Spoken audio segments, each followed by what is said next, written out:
What's going on, guys? So as I said in the description of the last video, we should be back with more consistent videos, and as you can see, filming again.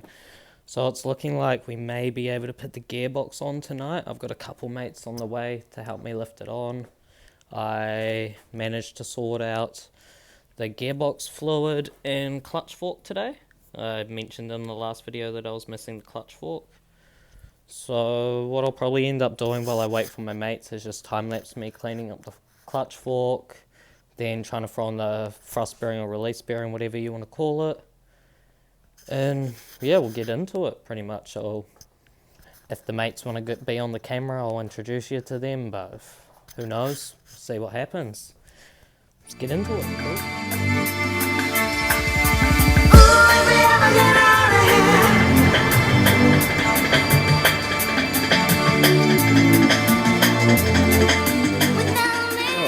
So that's that all cleaned up now. If you're wondering what I used to clean up the clutch fork, I just used degreaser, an old toothbrush and some water, and did a pretty good job. I then wiped it up and wiped all the water off it and whatnot so it doesn't get left to sit. There's literally nothing left on it, so now I'm going to re-grease it up, just where it all touches the thrust bearing and stuff, or release bearing, whatever you want to call it, and then I will be installing it. So yeah, I'll just time lapse all that pretty much. Let's get into it.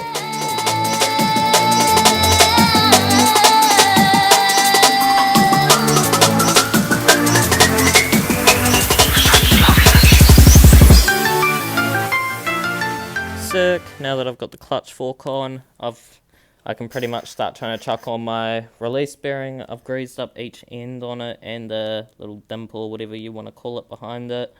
Then I'll put on some assembly lube on the shaft before we slip on the gearbox.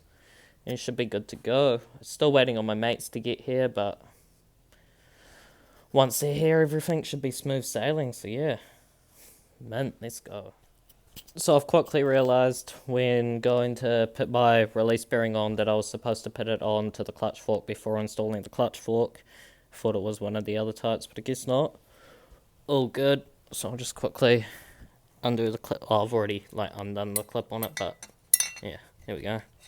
Just pull that all back out, and then I'll just time lapse everything all over again. Not gonna re-clean it. Might just wipe off the smeared grease and re-grease it. I don't know. We'll see what happens. Yeah, cool. Let's get back into the time lapse. Cool. Now the release bearing and release fork are all on. See, wasn't that big of an issue. It literally took me like 5 seconds to do that. Maybe half a minute. Who knows? But that's on now, all greased up and behind it. Just gonna put a bit of assembly lube on here, and then literally all I've got to do is wait for my mates to get here. I still haven't really heard back from them. It was a pretty last minute decision, so it won't surprise me if it's not happening anymore and it's just being left for tomorrow, so we'll see what happens. Cool. Alright, well, seeing as my mates haven't made it here yet, I don't know what's happening, haven't heard back from them. They said they're on the way, but yeah, is what it is, shit happens. I think me and my missus are just going to give it a go at throwing on the gearbox, so hopefully all goes smooth and we'll have it on shortly. Let's get to it. I'll just start time lapsing.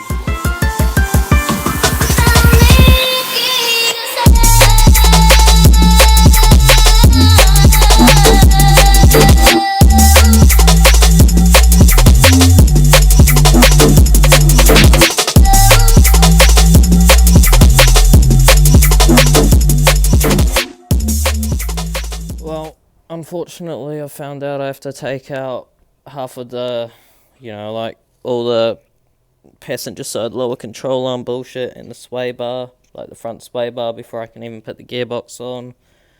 So I guess I'm just going to have to get started on doing that. At this point, I'm thinking about leaving it for tomorrow just because it's getting pretty late. But, yeah. Either way, next clip you'll see will just be me time-lapsing, pulling all that stuff out and then getting back into it. So, I guess let's get into it. Sure. Alright, so it's the next morning now since the last clip that you would have seen in the video. I'm pretty much going to get started on just removing the lower control arm on the passenger side. So all this stuff in here, and then sway bar, and I can hopefully be able to chuck the gearbox on. So my mates never ended up showing up, and I don't think they're free for another few days. So what I'm thinking I'm going to do is just because I need to put the motor on a certain angle, so I'm going to scissor jack that up. I'm thinking just with a block of wood under it, and then use the hydraulic jack underneath the gearbox, and then I'll be able to just elevate that up, and then me and the missus can lift that up on, and then if it's, the spline isn't aligned to the clutch, then I can just drop it back down, because it'll only be like an inch difference in height or whatever. Then I can turn it and just keep doing that till I can get it on. So yeah, I'll get into time-lapsing all this and let's get into it. Cool.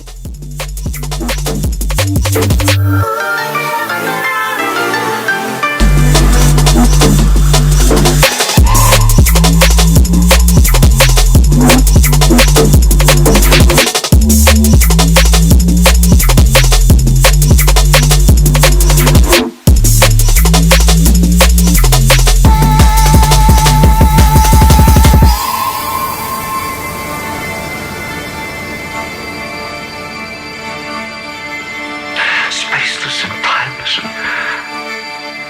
such loveliness.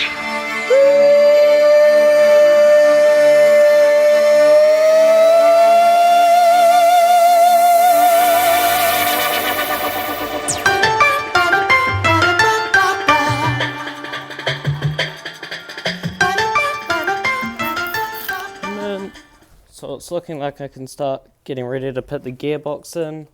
I've just removed all the passenger side lower control arm stuff, which should give me enough clearance to fit this fucker in.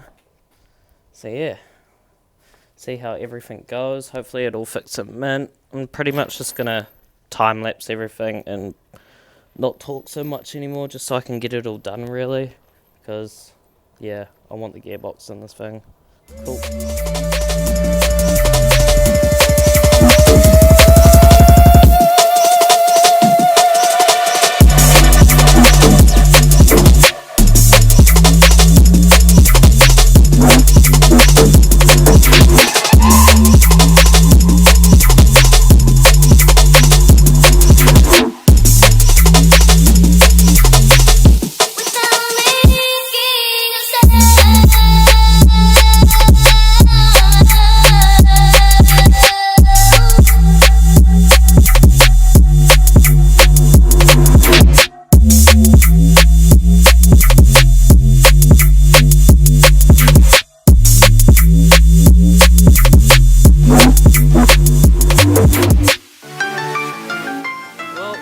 Missus finally did it. We got the gearbox on.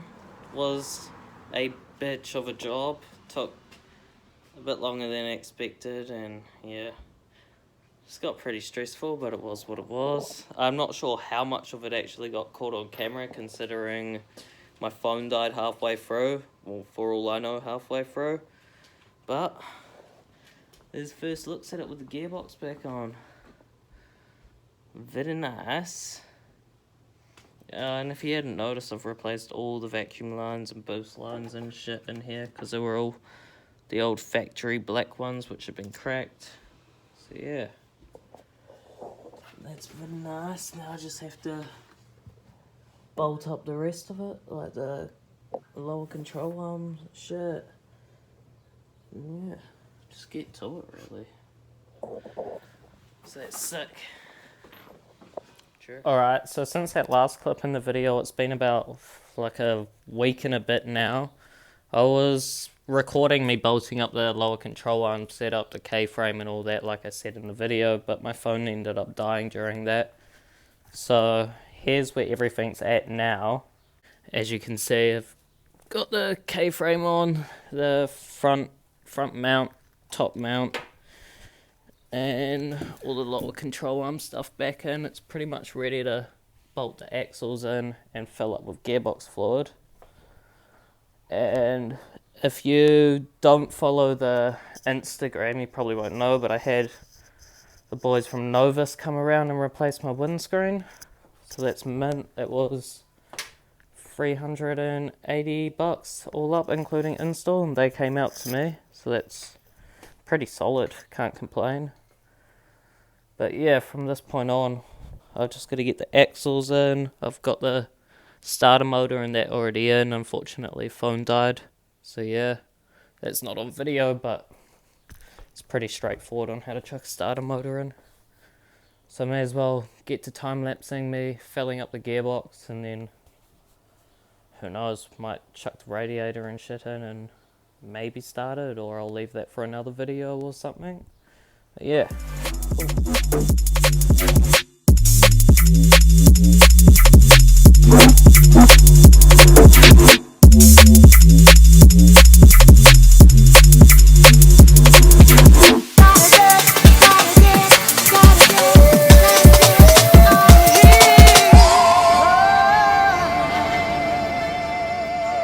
So I figured I may as well throw on the headlights real quick, just to give the Mazda its eyes back, you know, make it look like the Mazda again. Now I'm just gonna probably start putting the axles in, and then we can chuck in the gearbox fluid and go from there. Yeah, depending what the time is, once the gearbox fluid is in, I'll potentially put the radiator and stuff on and just keep smashing it out. So yeah, go.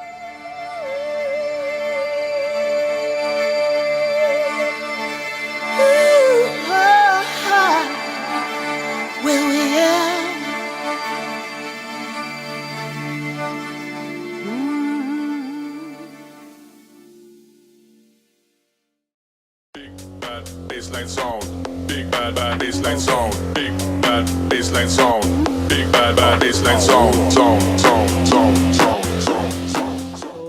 that's the axle in, passenger side axle in, stub axle, whatever you want to call it.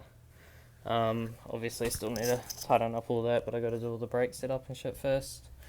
Now I'll chuck in the driver's side one, which is this guy. The back of it bolts up to the motor. I probably won't be able to get the camera on a good enough angle to pick that up, but yeah, just so you know, the back of it bolts to the motor.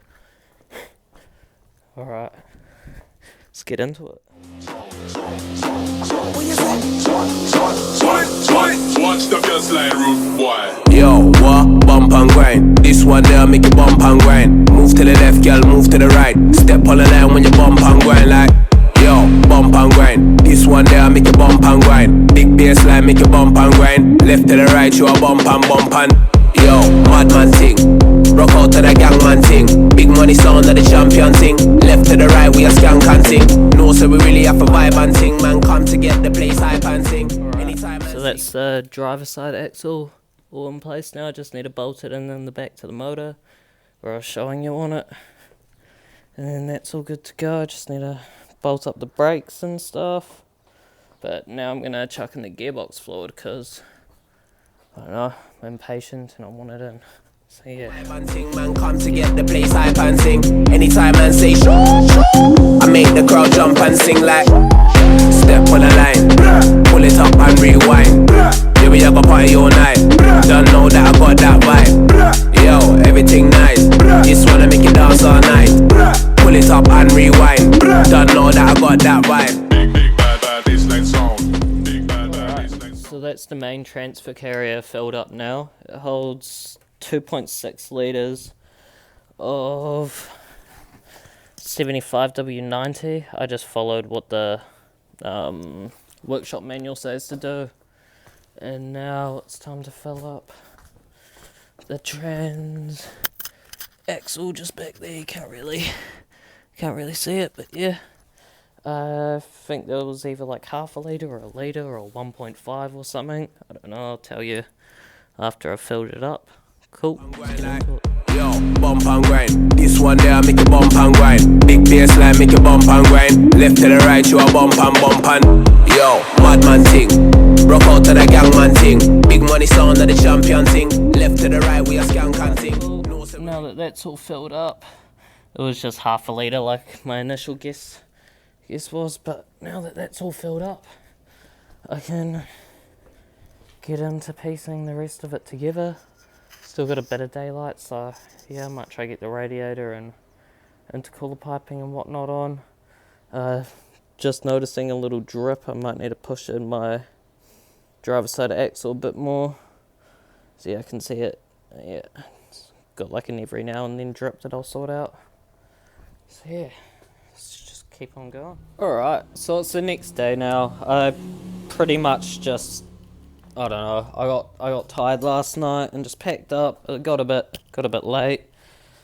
So I just, yeah, I packed everything up and realised that the video's at a good enough point, like, for a part 3.